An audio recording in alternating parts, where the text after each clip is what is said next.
Sharing workbooks.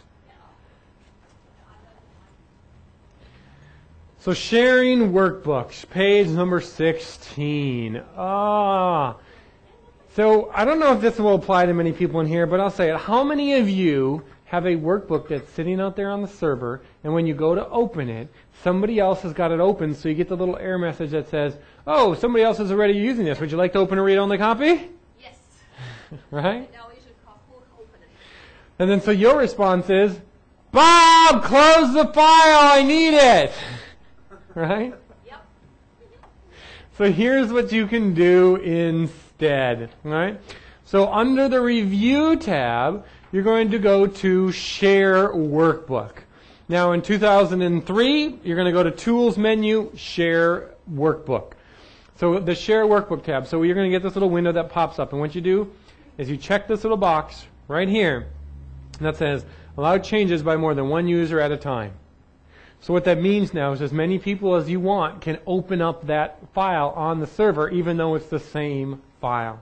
Now when you check that box, make sure you go to the Advanced tab. So let me click on the Advanced tab and show you what you're going to do. Now with the Advanced tab, my suggestion, my recommendation is do not keep a change history. That's my recommendation. Because what happens is when you keep a change history, it slightly increases the chances of that file going corrupt. Right? It's not big, it's not huge, but it does increase the chances. The longer you keep the change history, the greater the chance of the file going corrupt. So if you are going to keep a change history, my suggestion is only do it for 7 days max. But ideally, if possible, just don't keep a change history. Then you don't have to worry about it. No big deal. Workbook shared, nobody cares, nothing happens. Right? Now, when do you update the changes? My suggestion is when the file is saved. Because here's why. Let's say if you choose update the changes automatically every 15 minutes, what will happen is somebody will be working on that Excel file and it'll do the automatic update and they'll be like, oh, what did I do? I changed something. And they'll try and undo it and they'll try to figure out how do I get it back? What happened to it? Right? It's bound to happen, guaranteed. So instead what happens is when the file is saved, let's say there's 3 people working on the program. Right? You'll have person A, person B, and person C. Right? So then, they're all working on it. A hits save. It'll save A's changes to the server, right? And then they'll continue working. B will hit save. It'll save B's changes, and it'll also pull back the changes at the same time they hit save that A has made since the last time they opened it. Right? C will hit save. It'll put the C's changes on the server, and C person will then see B's and A's changes that they made when they hit save. Right? A now hits save, and it'll pull back the changes that B and C made since they hit save. And so that's how when the file is saved, every time you hit save, not only will it save your work, it'll see if there's any updated changes since the last time you opened it. And unless you're confident in the people working on it, you would never want to do that. Why would you not want to do that? If they have access to working on it, there's no reason why you wouldn't want to do that.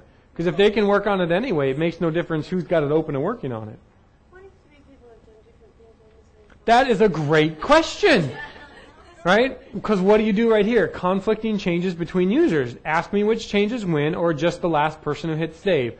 So my suggestion is ask me which changes win, because if let's say A and B change the same thing at the same time, if A hits save, it'll put A's changes on, but B's also changed the same thing. Well, if B hits save and you choose, right, the changes being saved win, well then B's will just automatically overwrite it, and that's it. A's are gone.